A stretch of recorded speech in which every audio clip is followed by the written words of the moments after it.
వచ్చి పొయ్యింట్లో మనకు నగదు ఇచ్చిపోతారు, నమ్మకంగా ఇచ్చిపోతారు.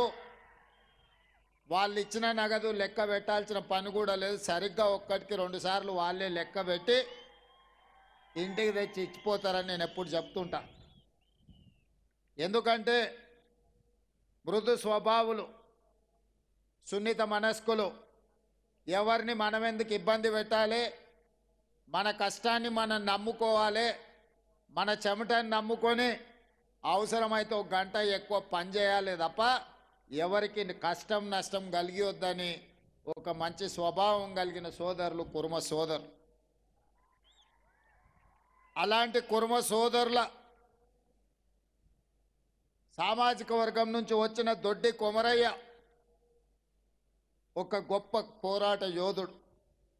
ఆనాడు నిజాంలకు రజాకర్లకు వ్యతిరేకంగా జరిగిన సాయుధ రైతాంగ పోరాటంలో భూమి కోసం, భుక్తి కోసం, విముక్తి కోసం, వెట్టి చాకిరి నుంచి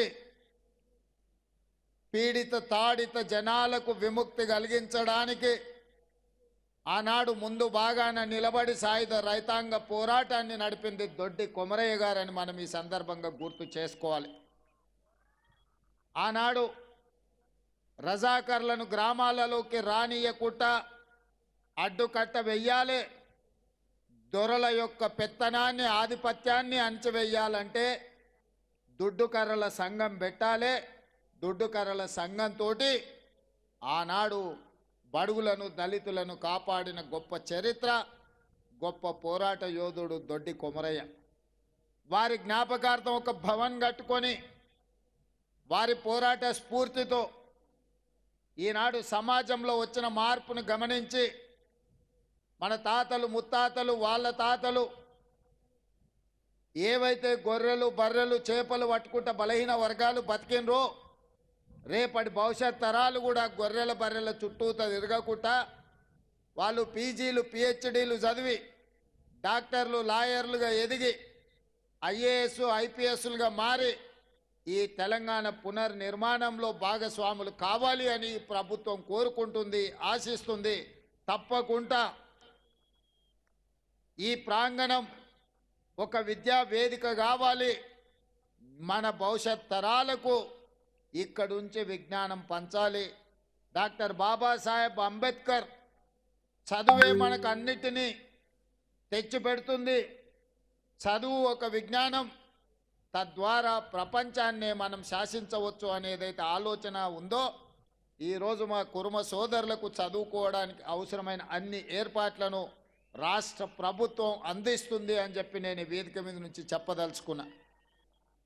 అదేవిధంగా ఈరోజు డైట్ ఛార్జెస్ కానీ, కాస్మెటిక్ ఛార్జెస్ కానీ పెంచి డైట్ ఛార్జెస్ దాదాపుగా 10 ఏళ్ల నుంచి పేదల పిల్లలు బీసీ, ఎస్సీ, ఎస్టీ, మైనారిటీ హాస్టళ్లలో ఎక్కడైతే చదువుకుంటున్నారో చదువుకునే విద్యార్థులకు డైట్ ఛార్జెస్ పెంచాలి అంటే 10 ఏళ్ల నుంచి గత పాలకులకు మనసు రాలే.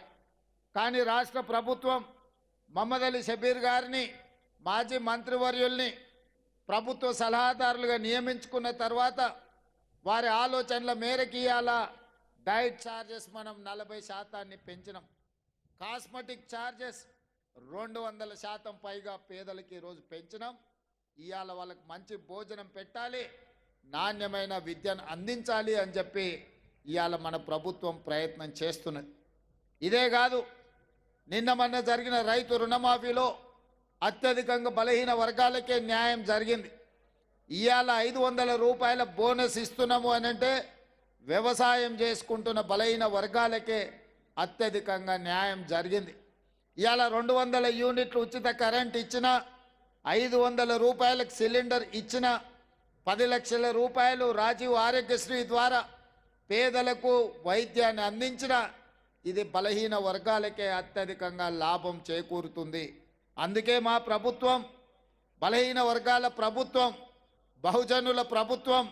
కంచ ఐలయ్య గారు చెప్పినట్టు జమీందారుల తెలంగాణ తల్లి కాదు, బహుజనుల తెలంగాణ తల్లి ఉండాలని, ఏ తల్లి అయితే మన అమ్మలాగా ఉంటుందో, ఏ తల్లి అడగకుండానే మన కడుపులో ఉండే ఆకలిని గుర్తించి బుక్కెడు బువ్వ పెడుతుందో ఇవాళ అలాంటి తెలంగాణ తల్లిని మనం తెచ్చుకున్నాము. ఆ తెలంగాణ తల్లి మన అమ్మకు ప్రతిరూపము, మన అక్కకు ప్రతిరూపము.